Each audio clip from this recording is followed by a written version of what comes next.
আসসালামু আলাইকুম, নমস্কাৰ। যোৱাকালি অসম চৰকাৰে এটা সময় উপযোগী সিদ্ধান্ত লৈছে বুলি আমি সাধাৰণ ৰাইজে অনুভৱ কৰিছোঁ।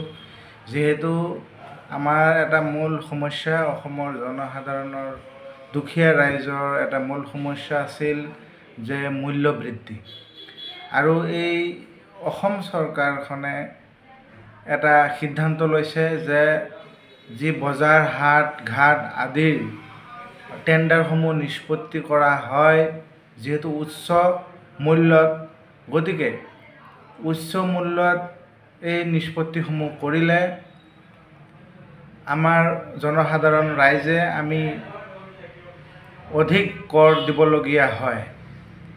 সেই তাৰ প্ৰতি লক্ষ্য ৰাখি অসম চৰকাৰে যি সিদ্ধান্ত লৈছে, এতিয়া পুৰণি নিয়মসমূহ বাতিল কৰা হৈছে, নতুন নিয়ম